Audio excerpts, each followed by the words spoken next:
Merci beaucoup. As from my side, it's okay. I hope it is okay for you also. So my presentation today is part of a general work on the study of ancient Chinese music and how to interpret it in contemporary times. And so my paper is on the sources which should not be neglected because they are not in mainland China, but they are found especially in Japan and in Europe. And some of them are the most important in the whole history of Chinese music, or the history of all the Chinese music. And the first has been referred to already, Yunnan. And so my point is just to remember you that it was only found in Japan before we can have it in copies and digital elements on the screen, but it was hand copied and it was preserved in Japan, and so it sinks to Japan that we have such a document on the history of Chinese music. The second element is has also been referred to earlier by this one by Dr. Wang Weiping, is the notation for the pipa held in Dunhuang in Mogaogu. We are not sure that it was written there. We are not sure that it was written by what we could say Chinese people. Perhaps it was written, as suggested by Lawrence Picken, by Japanese who wanted to have this music back, and perhaps it was not Chinese music, but music from Central Asia. Whatever, for the history of Asian music and China, this is very important document, and they have been preserved and now available online, and they are at the Bibliothèque Nationale de France. Other much more recent documents is like the one you can see on the right of your screen. It's Catholic music, as it was sung and played by instruments in the Beitang, in the Beijing, the 18th century. And the score was copied and sent to France, where it was preserved. It's also at the Bibliothèque Nationale de France. And Sun Lingling, who worked with me to the reconstruction of this music as part of the Messe des Jésuites to Picard, she found a hand copy very similar to that just at the end of 20th century, held by old men from Rebay. And later I was been able to show that in between these two hand copies, there was printed copies. And so for the history of Chinese music played in China, there is a big need to look at sources outside of China. One of the main Chinese music book of the 20th century is certainly the Meian Qinpu, very beautiful and complete set of 13 pieces for the Guqin. And we have been able, through links with people all around the world, to show that the Longyin Quan Qinpu, which is held in Leiden, Netherlands, is the earliest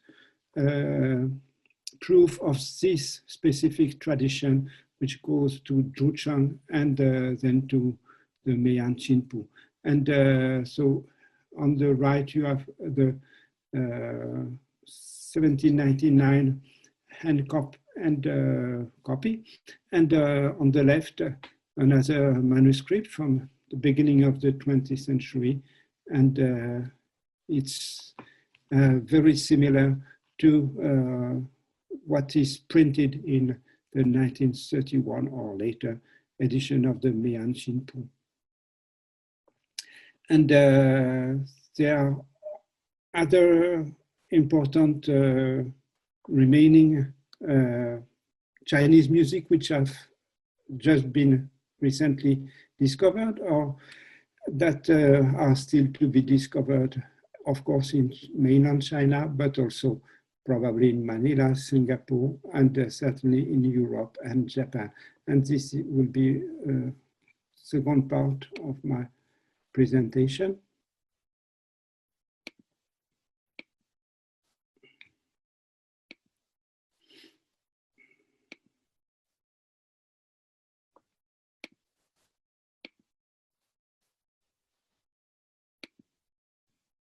I hope you can see this.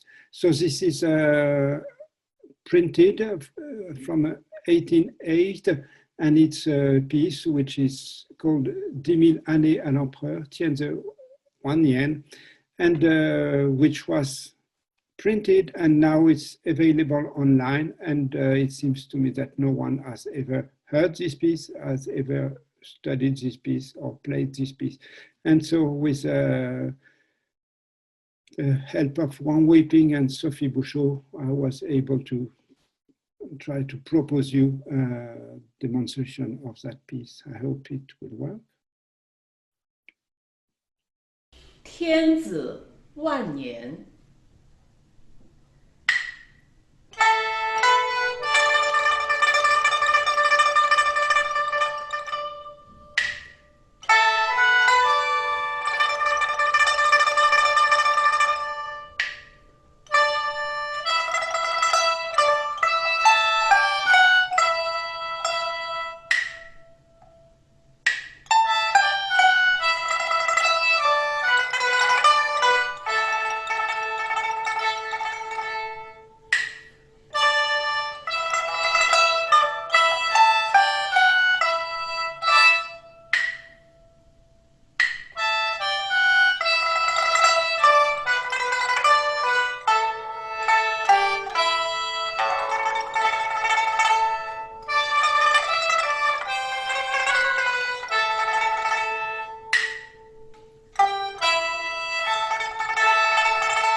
So that's it. It's just one more piece which can be related to music which has been played in Chengde during the Qing dynasty, and perhaps in many places it's not impossible to find music which is related to that, not only in Xi'an or Suzhou, but also in Yunnan, Lijiang, and music which was probably played in the Wenmiao. I'm not sure it was ritual music, but it's announced like that as belonging to Shaoyue by De Ging in his writing. So this is still in progress. And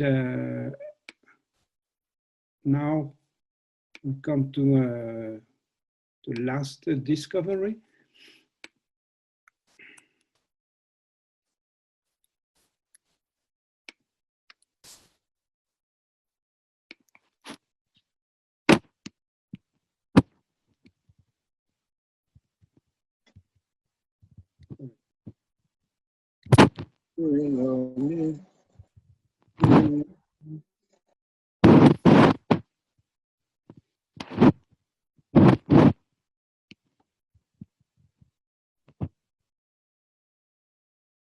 Can you see Candy Pipapu?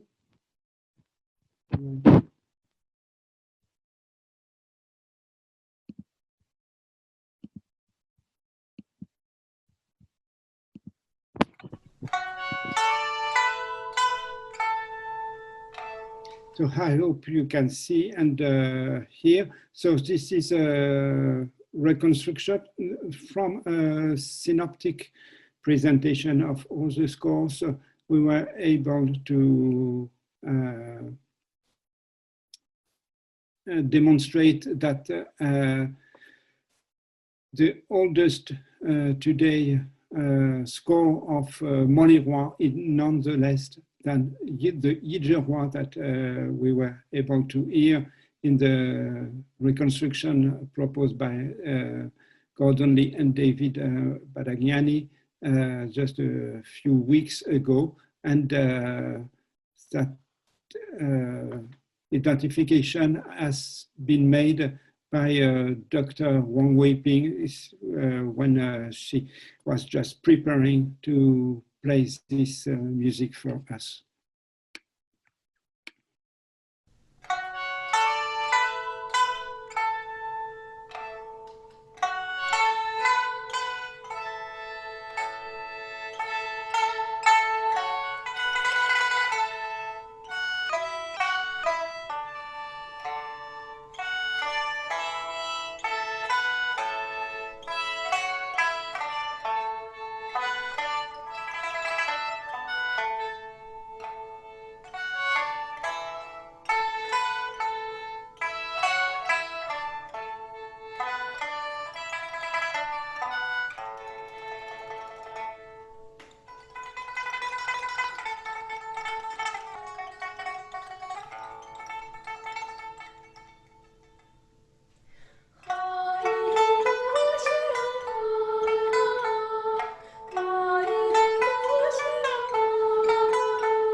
For now, that's all the materials I wanted to present you, and only the last one will be to present the fact that the first score, the Xiandi Pipapu, was printed in China, probably in the southern part of China, but was found eventually just a few decades ago, and in Cambridge, Great Britain. Second score was published in Great Britain and very soon in France as Xian Hua or Moli Hua. And